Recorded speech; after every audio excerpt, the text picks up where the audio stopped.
ஒளி படைத்த கண்ணும் உறுதி கொண்ட நெஞ்சும் வழி கடந்து வரும் நிதர்சனத்தின் தளம் அதிர்வு. இது கொதிநிலைகளின் களவளம். வணக்கம். இது ஐபிசி தமிழின் இன்றைய அதிர்வு. இன்றைய நாளும் பேசப்பட வேண்டிய ஒரு சில முக்கியமான விடயங்கள் தொடர்பாக பேசிக்கொள்ளப் போகிறோம். குறிப்பாக தமிழர் நிலங்களில் சிங்கள குடியேற்றங்களை மேற்கொள்வது 1950ஆம் ஆண்டு கால பகுதியில் இருந்து முழுவீச்சோடு ஸ்ரீலங்காவினுடைய சிங்கள பௌத்த பேரினவாத நிகழ்ச்சி நிரலில் கட்டமைக்கப்பட்ட ஒரு விடயமாக இடம்பெற்று வருகிறது. அந்த வகையில் வடக்கில் இன்னும் ஒரு சிங்கள குடியேற்றத்திற்கான அனுமதியை இப்போது ஆளுகின்ற NPP அரசும் வழங்கியிருக்கிறது என்பதுதான் இங்கு பேசப்பட வேண்டிய விடயம் இருக்கிறது. தமிழர்களுடைய தாயக நிலம் துண்டாடப்படுவதும் வடக்கு கிழக்கினுடைய நில ரீதியான தொடர்ச்சியை தடை செய்வதற்குமான பல முயற்சிகள் ஸ்ரீலங்காவினுடைய சிங்கள பௌத்த நிகழ்ச்சி நிரல் மிக கச்சிதமாக செய்து வந்திருக்கிறது. அப்படியான ஒரு குடியேற்ற திட்டமாக கெவுல் ஓயா குடியேற்ற திட்டத்திற்கு இப்போதைய NPP அரசு ஒரு அனுமதியை வழங்கியிருக்கிறது என்று சொல்லிக்கொள்ளலாம். குறிப்பாக சொல்லிக்கொள்ள வேண்டுமாக இருந்தால் தமிழர்கள் வாழுகின்ற நிலப்பகுதிகளில் தொடர்ச்சியான சிங்கள குடியேற்றங்களின் மூலமாக தமிழர்களுடைய இனப்பெரம்பலை கட்டுப்படுத்துகின்ற நகர்வுகள் 1950களிலே அல்லை கந்தலாய் குடியேற்ற திட்டங்களோடு ஆரம்பித்திருக்கக்கூடிய விடயம் இப்போது மிகப்பெரிய அளவிலே மிகப்பெரும் வீச்சில் இடம்பெற்றுக் கொண்டிருக்கிறது. உங்கள் ஒவ்வொருவருக்கும் ஞாபகம் இருக்கும் என்று நம்புகிறேன். கடந்த ஆண்டு கிட்டத்தட்ட 6000 ஏக்கர் 5941 ஏக்கர் நிலங்களை அரசு எந்த ஒரு காரணமும் இல்லாமல் சுவீகரிக்க ஒரு திட்டமிட்டது. அது மிகப்பெரிய எதிர்ப்பின் அடிப்படையில் கைவிடப்பட்டது. ஆனால் இப்போது கிவுலோயா குடியேற்ற திட்டத்தினூடாக சுமார் 4000 சிங்கள குடும்பங்களுக்கான குடியேற்ற திட்டம் மிக கச்சிதமாக அரங்கேற்றப்பட்டுக் கொண்டிருக்கிறது என்பதனை சொல்லிக் கொள்ளலாம். இதற்கு எப்படி இலங்கையினுடைய அமைச்சரவை அனுமதி வழங்கியது என்ற ஒரு கேள்வி வரலாம். இது கடந்த காலங்களில் 2011ஆம் ஆண்டு கால பகுதியில் மஹிந்த ராஜபக்சவினுடைய ஒரு கனவாக இருந்தது. இப்போது மஹிந்த ராஜபக்சவினுடைய கனவை அனுர நனவாக்கப் போகிறார் என்கின்ற விடயம்தான் இங்கு மிகப்பெரிய பேசப்பொருளாக இருக்கிறது. உண்மையை சொல்லிக்கொள்ள வேண்டுமாக இருந்தால் இப்போது ஆளுகின்ற NPP அரசு ஒரு விடயத்தை தொடர்ச்சியாக சொல்லி வந்தது. குடிப்பெரம்பலை மாற்றுகின்ற எந்த விதமான குடியேற்ற திட்டங்களையும் நாங்கள் செய்ய மாட்டோம் என்று சொல்லி இந்த வாக்குறுதிகள் அனைத்தும் காற்றில் பறந்து போனதா என்பதுதான் இங்கு இருக்கக்கூடிய கேள்வி. இப்போது கடந்த வாரமளவிலே இந்த அனுமதி வழங்கியிருக்கிறது அமைச்சரவை என்று கூட சொல்லிக் கொள்ளலாம். இப்படியான ஒரு துரதிர்ஷ்டவசமான நிகழ்வு தமிழ் அரசியல் தலைமைகளுக்கு தெரியவில்லையா அல்லது இது தொடர்பான தெளிவு இல்லையா என்ற கேள்விதான் இங்கு நாங்கள் முன்வைக்க முடியும். வழமை போலவே தமிழ் அரசியல்வாதிகள் மௌனங்காக்க தமிழ் மக்களுடைய இருப்பை கேள்விக்குட்படுத்தி தமிழர் தாயகத்தில் சிங்கள குடியேற்றங்களையும் குடிப்பெரம்பலில் மிக அதிகளவான வீழ்ச்சியை ஏற்படுத்துவதற்கும் மிகப்பெரிய திட்டமிட்ட நிகழ்வு இடம்பெற்றுக் கொண்டிருக்கிறது. ஆகவே தமிழர்கள் தன்னெழுச்சியாக தங்களுடைய நில உரிமைக்காக போராட வேண்டிய கட்டத்திற்கு தள்ளப்பட்டிருக்கிறார்கள். இதனை தமிழ் மக்கள் செய்ய போகிறார்களா? வடக்கு கிழக்கில் வாழக்கூடிய தமிழ் மக்களுடைய இன்றைய நிலவரம் எப்படி இருக்கிறது? இப்படியான பல கேள்விகள் பலரிடமும் இருந்து கொண்டிருக்கக்கூடிய நிலையில் உங்கள் எல்லோருக்குமே தெரியும், தமிழ் மக்களுடைய குடிப்பெரம்பலில் ஏற்படுத்தப்படுகின்ற மாற்றங்கள் தான் இந்த அளவுக்கு இந்த நாட்டில் மிகப்பெரிய பிரச்சனைகளை உருவாக்குவதற்கு காரணமாக இருந்திருக்கிறது. இந்த நிலையில் இப்போது மீளவும் இப்படியான நகர்வுகளை எப்படி எடுத்துக்கொள்வது என்ற ஒரு கேள்வி இருக்கிறது. இந்த நாட்டை பொறுத்தவரை இனவாதம் இல்லாத ஒரு நாடாக இருந்திருக்குமாக இருந்தால் இன்று எங்கோ இருந்திருக்க வேண்டிய ஒரு நாடு. நான் குறிப்பிட்டு சொல்லிக்கொள்ள வேண்டுமாக இருந்தால் 1948ஆம் ஆண்டு கால பகுதிகளுக்கு முன்பு இந்த நாடு பிரித்தானியரிடமிருந்து சுதந்திரம் அடையும் முன்பு இலங்கை ரூபாவினுடைய பெறுமதி மிகப்பெரிய அளவில் இருந்தது. அமெரிக்க டாலரை விட அதிக அளவான பெறுமதியை கொண்டிருந்தது. இப்போது இந்த வீழ்ச்சி 400 மடங்காக அதிகரித்திருக்கிறது. என்ன காரணம் என்று பார்க்கிற போது இலங்கையினுடைய சரியான கொள்கை வகுப்புகள் போதுமானதாக இல்லை. இலங்கையில் வகுக்கப்படுகின்ற கொள்கைகள் ஒவ்வொன்றும் இனப்பெரம்பலை விருத்தி செய்வதற்கும் சிங்கள பௌத்த பேரினவாத நிகழ்ச்சி நிரலை நடைமுறைப்படுத்துவதற்குமாகவே முன்வைக்கப்படுகிறது. அதனுடைய விளைவு இன்று நாடு திவாலாகி இருக்கிறது. பொருளாதாரத்தில் மிகப்பெரிய அடி வாங்கி இருக்கிறது. IMFினுடைய கடனோடு இருக்கிறது. இப்படி நிறையவே சொல்லிக் கொண்டு போகலாம். ஆக ஒரு மிகப்பெரிய ஒரு பொருளாதார நாடாக இருந்திருக்க வேண்டிய இலங்கையை இந்த நாட்டினுடைய வளங்கள் எந்த நாட்டிலும் இல்லை. இந்த நாடு ஏற்றுமதி செய்கின்ற பொருட்களுக்கு உலகத்தினுடைய முதல் தரமான பொருட்கள் என்ற அந்தஸ்து இருக்கிறது. ஆனால் இலங்கை ஒரு பொருளாதார வறுமைக்குட்பட்ட நாடாகத்தான் இன்று வரை இருந்து கொண்டிருக்கிறது. காரணம், இலங்கையினுடைய சிங்கள பௌத்த பேரினவாத மகாவம்ச மனோநிலை என்று சொல்லிக் கொள்ளலாம். பார்க்கின்ற இடங்களிலெல்லாம் புத்தர் சிலை வைக்க வேண்டும் என்பதுதான் இவர்களுடைய நோக்கம்.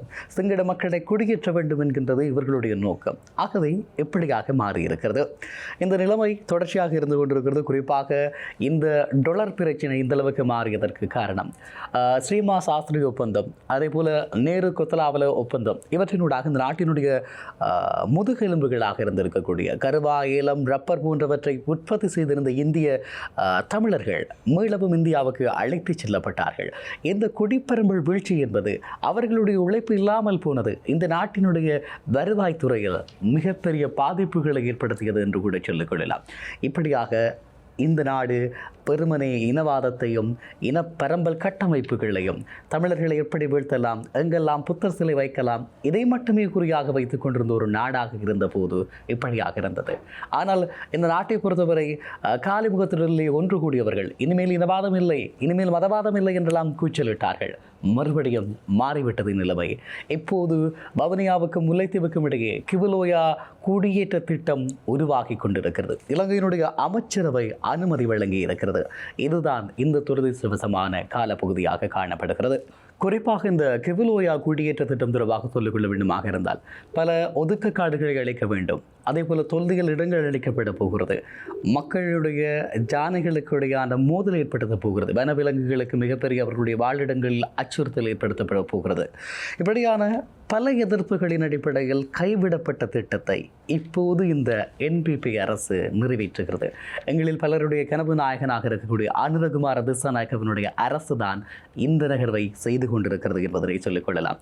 குறிப்பாக மகாவலி எல்வலய விஸ்தரிப்புக்காக நிகழ்த்தப்பட்ட திட்டங்கள் தோல்வியடைந்த நிலையில் அதனுடைய ஒரு துணை திட்டமாக இந்த நகர்வு மேற்கொள்ளப்படுகிறது.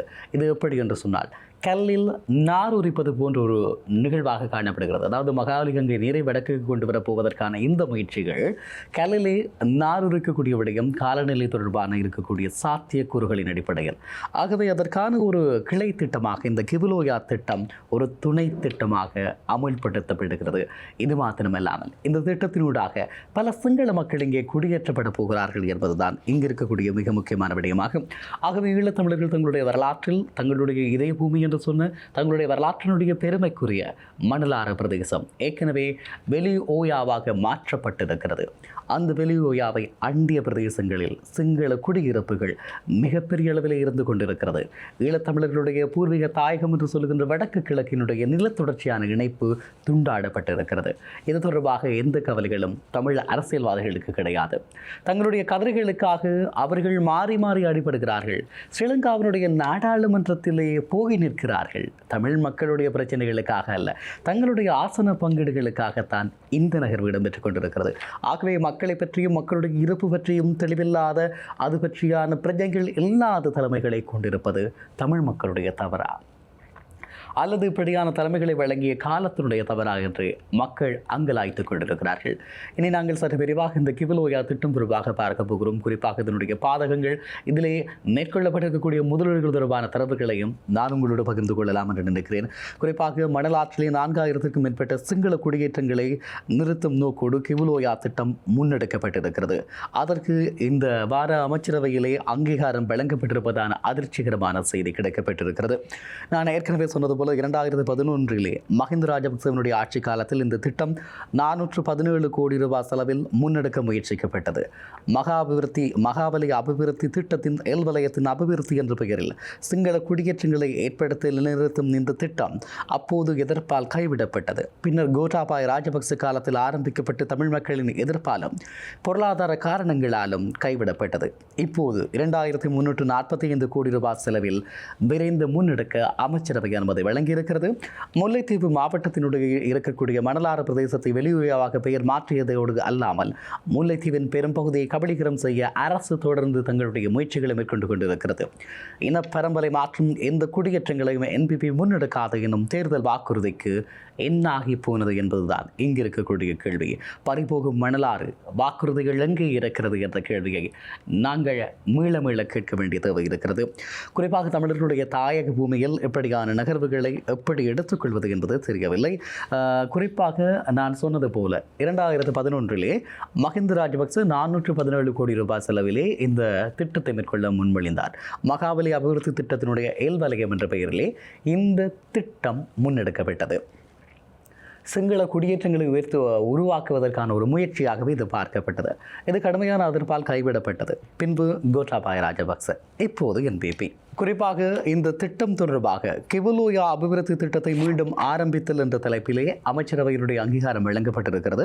கிவுலோயா நீர்வளத்தை வினைத்திறனாகவும் பயனுள்ள வகையிலும் பயன்படுத்தி வவுனியா மற்றும் முல்லைத்தீவு மாவட்டத்தில் இருக்கக்கூடிய நீர் பற்றாக்குறை, வறுமை மற்றும் குறை விவசாய உற்பத்தி திறன் போன்ற பிரச்சனைகளுக்கு தீர்வாகவும் பிரதேசத்தின் பொருளாதார அபிவிருத்தியை நோக்காகவும் கொண்டு கிவுலோயா அபிவிருத்தி திட்டத்தை நடைமுறைப்படுத்துவதற்கு 2011/9/28 அன்று இடம்பெற்ற அமைச்சரவை கூட்டத்தில் அங்கீகாரம் வழங்கப்பட்டிருந்தது.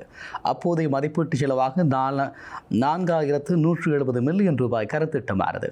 மகாபலி நீர்த்தேக்க அபிவிருத்தி கட்டமைப்பின் வலயத்தின் 4 ஆண்டுகளில் பூர்த்தி செய்வதற்கு திட்டமிட்டிருப்பினும் 2022 ஆண்டில் ஏற்பட்ட பொருளாதார நெருக்கடியால் அக்கருத்திட்டத்தை 2023/12/31 அன்று தொடக்கம் தற்காலிகமாக இடைநிறுத்துவதற்கு தீர்மானிக்கப்பட்டது. கருத்திட்ட பிரதேசத்தில் நிலவுகின்ற குடிநீர் மற்றும் ஏனைய தேவைகளுக்கான நீர் பற்றாக்குறை தீர்வாக உத்தேச கருத்திட்டத்தை துரிதமாக நடைமுறைப்படுத்த வேண்டிய தேவையை கருத்தில் கொண்டு தற்போது தற்காலிகமாக இடைநிறுத்தப்பட்டுள்ள கிவுலோயா அபிவிருத்தி திட்டத்தை மீண்டும் ஆரம்பிப்பதற்கும் உள்நாட்டு நிதியை பயன்படுத்தி 2026 ஆண்டு தொடக்கம் 2031 ஆண்டுக்குள் இறுதி வரையான காலப்பகுதியில் கருத்திட்டத்தை பூர்த்தி செய்வதற்கும் கருத்திட்டத்தின் மொத்த செலவு மதிப்பீட்டை 23,456 மில்லியன் ரூபாய்களாக திருத்தம் செய்வதற்கும் கமத்தொழில், கால்நடை வளங்கள், காணி மற்றும் நீர்ப்பாசன அமைச்சர் அவர்கள் சமர்ப்பித்த யோசனைக்கு அமைச்சரவை அங்கீகாரம் வழங்கியுள்ளது. இதுதான் அது தொடர்பான அறிவிப்பு. குறிப்பாக சொல்லிக்கொள்ள வேண்டுமாக இருந்தால் வவுனியா மாவட்டத்தின் கிழக்கு பகுதியில் உற்பத்தியாகி முல்லைத்தீவு மாவட்டத்தினுடைய கொக்குழாய்க்கு செல்லும் மாவோயாவின் பிரதான கிளை நதியே இந்த கிவுலோயாவாக காணப்படுகிறது. இந்த கிவுலோயாவை மையப்படுத்தி அணை கட்டுவதன் மூலமாக வவுனியா மற்றும் முல்லைத்தீவு மாவட்டங்களுக்கு விவசாயத்திற்கான நீர் மற்றும் குடிநீர் வசதியை ஏற்படுத்த முடியும் என மகாபலி அதிகார சபை முன்மொழிந்த இந்த திட்டம் வடிவமைக்கப்பட்டது. இந்த திட்டத்தில் நீர்ப்பாசன உட்கட்டமைப்பு அபிவிருத்திக்காக 6,230 மில்லியன் ரூபாயும், சுற்றுச்சூழல் பாதுகாப்புக்காக 832 மில்லியன் ரூபாயும், மொத்தமாக 7,062 மில்லியன் ரூபாய் செலவிடப்பட்டிருக்கிறது இதுவரையான காலப்பகுதியில். அத்துடன் இந்த திட்டத்திலே வலயம் ஏயினூடாக கிவுலோயா நீர்த்தேக்கம், அணைக்கட்டு மற்றும் வெள்ளப்பெருக்கு பகுதி பி வலயத்திலும், விவசாயத்துக்காக ஒதுக்கப்பட்ட நிலங்கள் சி வலயத்திலும், கிவுலோயா திட்டத்தின் கீழான குடியேற்ற பகுதியில் வலயம் டி ஆகவும், சிறு தாங்கிகள் மற்றும் அவற்றை அண்மித்த குடியிருப்புகள் இ ஆகவும், யானை வழித்தடம் என்று 5 கட்டங்களாக இது முன்னெடுக்கப்பட தீர்மானிக்கப்பட்டிருந்தது.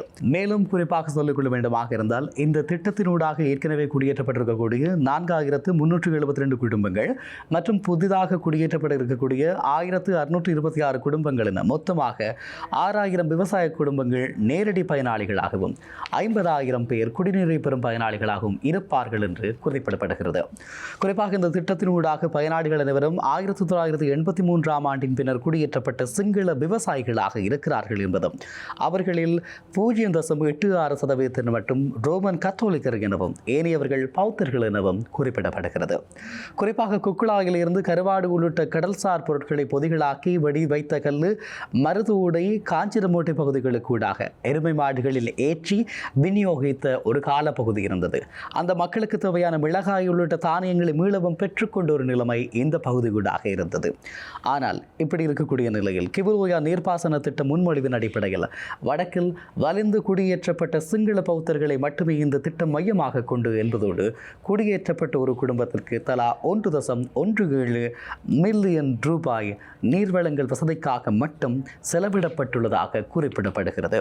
குடியேற்றப்பட்ட சிங்கள பௌத்தர்களின் நீர் தேவைக்காக மட்டும் இவ்வளவு தொகை செலவிடப்படுகிறது என்று சொன்னால் அவர்களுக்கான இருப்பிடங்கள் உள்ளிட்ட ஏனைய அடிப்படை வசதிகளுக்காக எவ்வளவு செலவிடப்பட்டிருக்கும் என்பது தொடர்பில் ஆழமான ஒரு கரிசனையை கொள்ள வேண்டிய தேவை இங்கு நம்ம எல்லோருக்கும் இயல்பாகவே எழுகிறது. அது மாத்திரமன்றி இந்த நீர்ப்பாசன திட்டம் முற்று பெறுகின்ற போது ஒதுக்கு காடுகள் மேலும் அளிக்கப்பட்டு மேலதிகமான குடியேற்றங்கள் இடம்பெறுமைக்கான துரிதமான ஏதுநிலைகள் இல்லாமல் இல்லை. அவ்விதமான நிலைமை ஏற்படுகிற போது வவுனியா மற்றும் முல்லைத்தீவின் குடிப்பரம்பலில் சடுதியான மாற்றங்கள் ஏற்படும். குறிப்பாக சொல்லிக்கொள்ள வேண்டுமாக இருந்தால் இந்த இடத்திலே தொல்லியல் நிலங்கள் பல காணாமல் போகிறது. உங்களுக்கு தெரியும், வடக்கிலே பல இடங்களை தொல்லியல், கிழக்கிலே பல இடங்கள் தொல்லியல் என்று சொல்லி ஆக்கிரமித்து வைத்திருக்கிறது தொல்லியல் திணைக்களம். அங்கெல்லாம் தமிழர்கள் எதுவுமே செய்ய முடியாது. அப்படி செய்தால் உடனடியாக சிறைவாசம். யாழ்ப்பாணம் நிலாவரை கிணறு, வவுனியா வெடுக்குநாரிமலை, முல்லைத்தீவு குருந்தூர் மலை, திருகோணமலை கன்னியா பிள்ளையர் ஆலயம், மட்டக்கிளப்பு மயிலத்தமிடு மாவனை உள்ளிட்ட பகுதிகள் மீட்கும் போராட்டங்களின் போது, பேச்சுவார்த்தைகளின் போதும் தொல்லியல் திணைக்களத்தின் பிரதிபலிப்புகள் இதற்கு மிகச்சிறந்த உதாரணங்கள் என்று சொல்லிக் கொள்ளலாம். அவ்வாறு இருக்கக்கூடிய நிலையில் இந்த கிவுலோயா நீர்ப்பாசன திட்டம் முழுமைப்படுத்தப்படும் பட்சத்தில் அந்த பகுதியில் காணப்படக்கூடிய வரலாற்று இடங்கள், இந்து பௌத்த மடாலய தளங்கள், மட்பாண்டங்கள் மற்றும் தளங்கள், பிற தொல்பொருள் இடங்கள் உள்ளிட்டவைக்கு மிகப்பெரிய பாதிப்பு ஏற்படலாம் என்று சொல்லப்படுகிறது. குறிப்பாக வலயம் ஏயில் தொடங்கும் 9 இடங்களும், வலயம் பியில் தொடங்கும் 17 இடங்களும், வலயம் சியில் 19 இடங்களும், வலயம் டியில் 2 இடங்களுமாக மொத்தம் 47 தொல்லியல் இடங்கள் முழுமையாக பராமரிக்க முடியாது. சில நீரினுள் மூழ்கி அடையாளமே தெரியாமல் போவதற்கும் சாத்தியக்கூறுகள் காணப்படுகிறது. வவுனியா பெரிய கட்டிக்குளம் பகுதியில் காணப்பட்ட ஒதுக்க காடுகள் அழிக்கப்பட்டு கிவுலோயா திட்டம் ஆரம்பிக்கப்பட்டிருக்கிறது. அத்துடன் கொக்கு துருவாயில் உள்ள கிரிபவன் பெவ என்ற பெயர் மாற்றப்பட்டிருக்கக்கூடிய ஆமையன் குளத்திற்கு நீரை நகர்த்துகின்ற போது 2500 ஹெக்டேயர் காடுகள் அழிந்துவிடும் என்ற சுற்றுச்சூழல் மதிப்பீட்டு அறிக்கை கூறப்படுகிறது. இந்த திட்டத்தினை ஆரம்பித்த குடியேற்றத்தின் காரணமாக 1500 ஹெக்டேயர் அளவிலான வாழ்விடத்தினை வனஜீவராசிகள் இழப்பதால் மனித, யானை மற்றும் ஏனைய வனஜீவராசிகளுக்கு இடையிலான மோதல் தீவிரமடையும் என வனஜீவராசிகள் பாதுகாப்பு திணைக்களம் கவலை வெளியிட்டிருக்கின்றமையும் குறிப்பிட்டு சொல்லக்கூடிய விடயமாக இருக்கிறது. ஆக இவை எல்லாவற்றையும் கடந்து ஒரு நீர்ப்பாசன திட்டம் ஒரு இனத்திற்காக மேற்கொள்ளப்படுகிறது என்பதுதான் இங்கு பேசப்பட வேண்டிய விடயமாக இருக்கிறது. இந்த நாடு அபிவிருத்தி செய்யப்படுவதிலே, இந்த நாட்டினுடைய விவசாயம் செழிக்க செய்யப்படுவதிலே நாங்கள் எந்த விதத்திலும் மாற்று கருத்துக்களை உடையவர்கள் அல்ல. ஆனால் இந்த நாட்டு மக்களினுடைய இருப்பை, இந்த நாட்டினுடைய ஒரு பகுதியாக கொள்ளப்படுகின்ற தமிழ் மக்களினுடைய இருப்பை கேள்விக்குட்படுத்தி அங்கே சிங்கள குடியேற்றங்களை நிறுவுவதுதான் எங்களுடைய நோக்கம் என்று இருக்கின்ற இவர்களுடைய நோக்கங்களை நாங்கள் எப்படி எதிர்கொள்ளப் போகிறோம்? தமிழ் மக்கள் சரியான தலைமைகளை இடம் காணவில்லை. தமிழ் மக்களுக்காக பேசுகின்ற தலைமைகளாக அவர்கள் இல்லை. இந்த விடயங்கள் இப்போது அமைச்சரவையில் அனுமதி வழங்கப்பட்டிருக்கிறது என்று சொன்னால் எங்கு கொந்தளித்துக் கொண்டிருக்க வேண்டிய தமிழ் மக்களுடைய அரசியல் பிரதிநிதிகள் மாறி மாறி தங்களுடைய சுயலாபங்களுக்காக ஊடகவியலாளர் மாநாடுகளை நடத்தி கொண்டிருக்கிறார்கள். அவர் தவறு, அவர் பதவி விலக வேண்டும், இவர் தவறு, இவர் பதவி விலக வேண்டும். இதுதான் இங்கு பேச்சு. பதவிதான் முக்கியமா, தமிழ் தேசிய இனத்தினுடைய இருப்பு முக்கியமா என்ற கேள்விக்கு இவர்களிடம் பதில் இல்லை. இப்படியான தலைமைகளை அடைந்து தமிழினம் தன்னுடைய காலத்தை தொலைத்துக் கொண்டிருக்கிறது. இருப்பிடங்கள் அளிக்கப்படுகிறது. நான் நினைக்கிறேன் 4000 பேர் குடும்பங்கள் குடியேற்றப்பட்டிருக்கிறது. இன்னும் 1600க்கும் அதிகமான குடும்பங்கள் குடியேற்றப்படுகிறது. ஆகவே இந்த வவுனியாவுக்கும் முல்லைத்தீவுக்கும் இடைப்பட்ட பகுதியில் புதிதான 6000 குடும்பங்கள் குடியேற்றப்படுமாக இருந்தால் வடக்கு கிழக்கில் தமிழர்களுடைய இருப்பும் இனப்பரம்பலும் எந்த நிலைக்கு கொண்டு செல்லப்பட போகிறது? திட்டமிட்டு தமிழ் மக்களுடைய இருப்பிடங்களை ஆக்கிரமிக்கின்ற அரசு தொடர்பாடுகள் இந்த NPP அரசு காலத்திலும் இடம்பெற்றுக் கொண்டுதான் இருக்கிறது. ஆகவே கண்மூடி மௌனிகளாக, மடந்தைகளாக இருந்து கொண்டு அரசையும் தங்களையும் தாங்களே புகழ்ந்து கொண்டிருக்கக்கூடிய அரசினுடைய ஒத்தோடிகள் தமிழ் மக்களுக்கு கிடைக்கப்படுகின்ற இந்த பிரச்சனைகள் தொடர்பில் கவனத்தில் கொள்ள முடியாதா? அரசு அப்படி செய்தது, ஜனாதிபதி இப்படி நடந்தார், ஜனாதிபதி குழந்தையை தூக்கி அணைத்தார் என்று சொல்கின்றவர்கள் இந்த அமைச்சரவை அங்கீகாரத்திற்கான என்ன பதிலை சொல்ல போகிறார்கள் என்று கேள்வி இருக்கிறது. இந்த நாடு இனவாதம், மதவாதத்தால் நிறைந்து போயிருக்கிறது. இந்த நாட்டினுடைய தமிழ் இளைஞர்கள் ஆயுதமேந்தி போராடினார்கள் என்று சொன்னால் போராட எத்தனிக்கப்பட்டார்கள். தலைவர் பிரபாகரன் அவர்கள் தெளிவாக சொல்லுகின்ற ஒரு விடயம், எங்களுடைய கரங்களில் ஆயுதம் திணிக்கப்பட்டது என்பது. ஆம், உண்மையில் தமிழ் இளைஞர்கள் இப்படியான நகர்வுகளால் தான் போராட எத்தனிக்கப்பட்டார்கள். இப்போது போராட்டம் ஓய்ந்து போன பின்பு மீளவும் தமிழ் மக்களுடைய இருப்புகள் பறிக்கப்படுகிற போது தமிழ் இளைஞர்களை எந்த வகைக்கு வழிநடத்த இந்த அரசு செயற்படுகிறது என்ற கேள்வி இருக்கிறது. உங்களுக்கு தெரியும், நான் நம்புகிறேன், குறிப்பாக திருகோணமலை மாவட்டத்தினுடைய மொரவ, பதவி ஸ்ரீபுர போன்ற குடியேற்ற திட்டங்கள், புதிய செயலக பிரிவுகள் உருவாக்கப்பட்டது உங்களுக்கு தெரியும். குறிப்பாக சொல்லிக்கொள்ள வேண்டுமாக இருந்தால் பெலியோயா மணலாறு குடும்ப குடியேற்ற திட்டங்கள் 1984 முதல் காணப்படுகிறது. அதேபோல மகாவலி எல்வலயம் 80ஆம் ஆண்டு கால பகுதியில் இருந்து காணப்படுகிறது.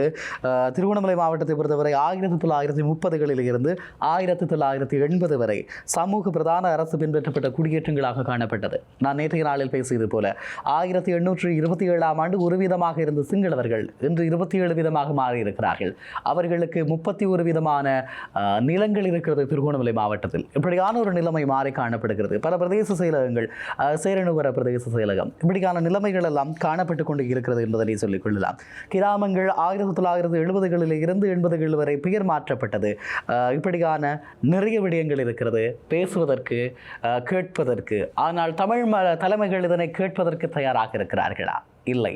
அன்புள்ள தமிழ் மக்களே, இது உங்களுக்கான கேள்வி. நீங்கள் சிந்திக்கின்ற நேரம். உங்களுடைய இருப்பு கேள்விக்குட்படுத்தப்படுகிறது. நமக்கென்று நம்முடைய வீட்டு வாசலுக்கு இன்னும் வரவில்லை என்ற நிலைப்பாட்டில் நீங்கள் இருப்பீர்களாக இருந்தால், நாளை உங்களுடைய வீட்டு வாசலிலும் இப்படியான குடியேற்ற திட்டங்களும் ஆக்கிரமிப்பினுடைய அடையாளமான புத்தர் சிலைகளும் உருவாக்கப்படும் என்பதை மறந்து விடாதீர்கள். தீர்மானிக்க வேண்டியது நீங்கள். உங்களுடைய இருப்பை காப்பதற்காக தன்னெழுச்சியாக போராட திரள முடியுமா? இல்லை என்று சொன்னால் நாங்கள் வளமை போல வேடிக்கை பார்த்து எங்களை தொலைக்கப் போகிறோமா? கேள்வியோடு விடைபெறுகிறேன். நாளை மற்றொரு இன்றைய அதிர்வினூடாக வளர்கிறேன். சந்திக்கிறேன். வணக்கம் உறவுகளே.